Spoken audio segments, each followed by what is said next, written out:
Good morning મિત્રો. તો આજે આપણે જોવાના છે છંદ. અને છંદની છે આપણે અગાઉ છે મોટા ભાગે અક્ષરમેળ છંદો જોઈ લીધા છે.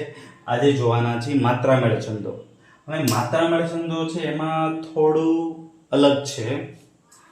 માત્રા આમ તો જોવા જઈએ તો જે અક્ષરને તમે લઘુ કહેતા હતા, જેમ કે સિમ્પલી જે અગાઉના વિડીયો જોયા છે એ લોકોને ખ્યાલ હશે, જેમ કે કમાન, બરાબર. તો એમાં આ અક્ષર છે લઘુ છે, આ ગુરુ છે, આ લઘુ છે, બરાબર. તો સિમ્પલી છે માત્રા ગણવાની છે. તો જો લઘુની માત્રા 1, ગુરુની 2, લઘુની 1. સિમ્પલી છે, કાંઈ અઘરું નથી.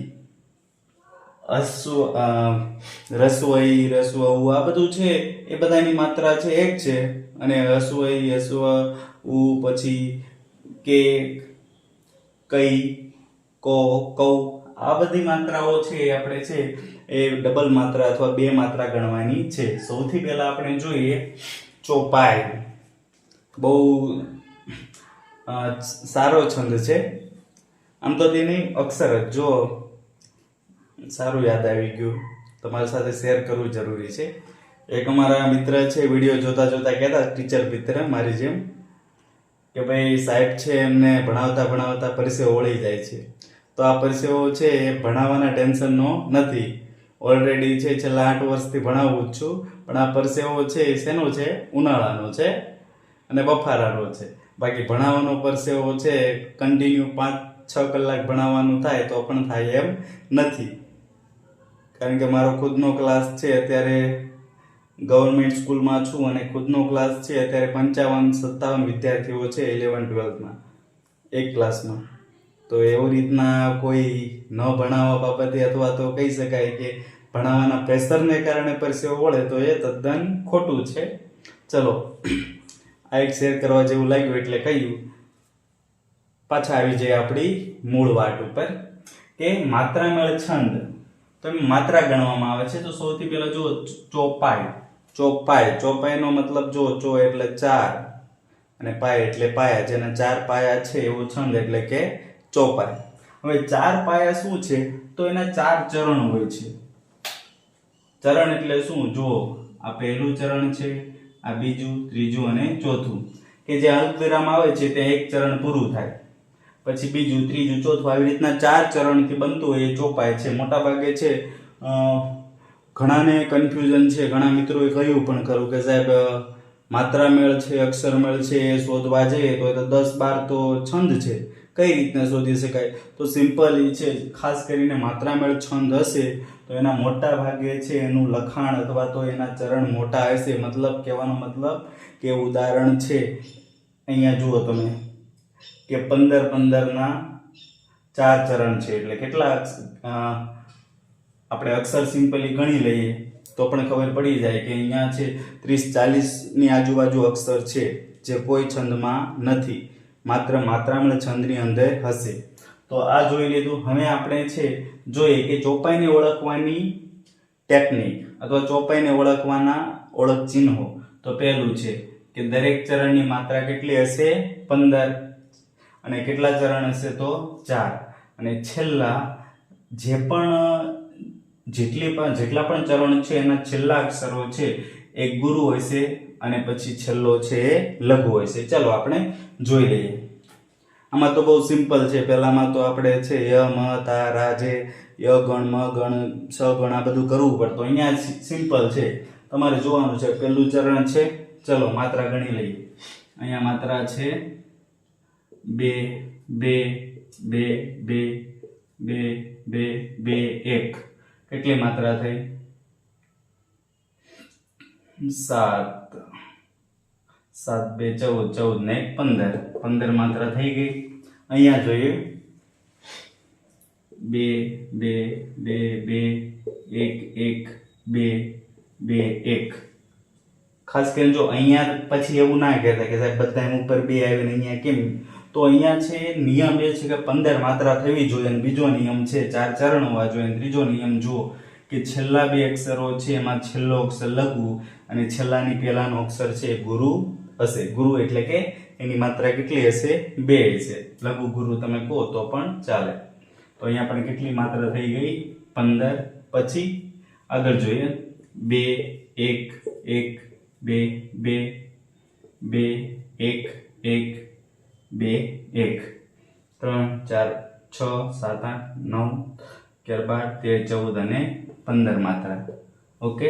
પછી ગુરુ છે એટલે 2, લઘુ છે એટલે 1, પાછું ગુરુ 2 2, લઘુ છે એટલે 1 2 2 2 અને 1 3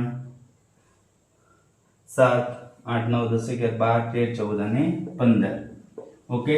સિમ્પલી છે, બહુ સિમ્પલ છે. હું તો કહું છું જો કદાચ છે અક્ષરમેળ છંદ ના પૂછાય ને માત્રામેળ છંદ પૂછાય તો સારું છે, કારણ કે જો વિદ્યાર્થીની પૂરી મહેનત હશે તો એને બહુ ઇઝીલી ખબર પડી જાય. 2 લાઈન જોવે ને કે ભાઈ 15 માત્રા છે એટલે આંખો બંધ કરીને લખી નાખવાનું કે ભાઈ કયો છે, ચોપાઈ છંદ છે.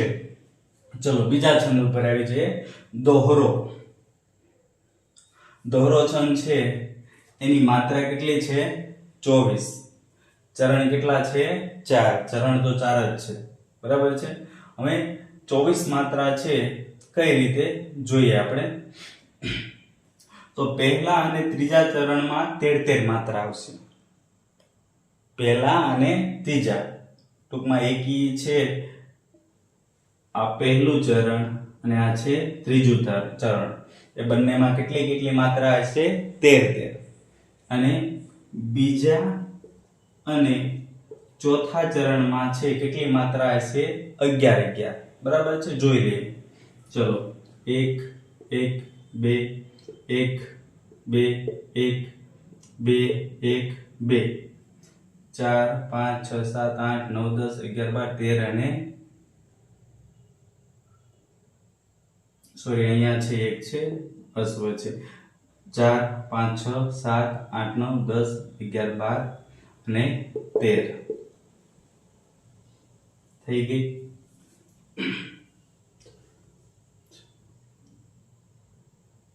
સોરી અહીંયા છે 2 છે, અહીંયા આપણે તીવ્ર અનુસ્વાર છે એટલે 4 5 6 7 8 9 10 11 12 ને 13. ઘણી વાર છે આ તીવ્ર અનુસ્વારનો નિયમ યાદ રાખવાનો છે. જોડાક્ષર હશે તો પણ માત્રા 2 આવશે, યાદ રાખવાનું રહેશે.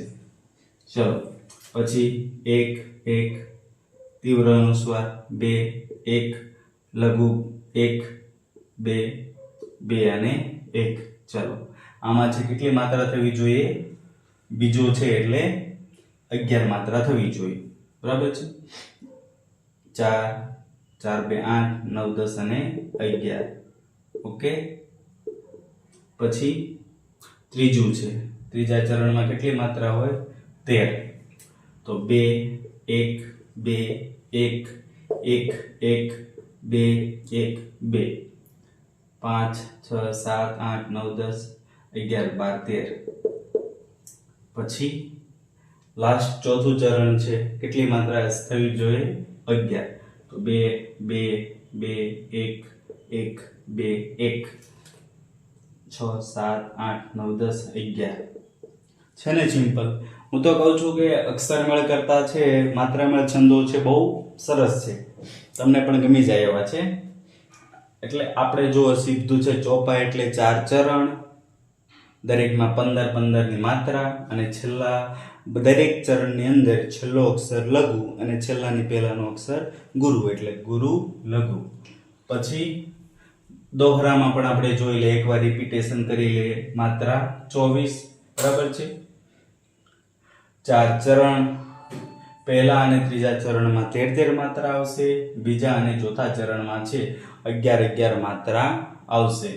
કહેવાનો મતલબ છે 13 11 13 11 આવી રીતના છે. જ્યારે પણ આવે ત્યાં સમજી લેવાનું એ શું છે? દોહરો છંદ છે. ચલો બીજા 2 છંદો છે આપણી પાસે માત્રામેળ, એ આપણે નેક્સ્ટ લેક્ચરમાં જોઈશું. ચલો ફરીથી મળીશું આવા જ વિડીયો.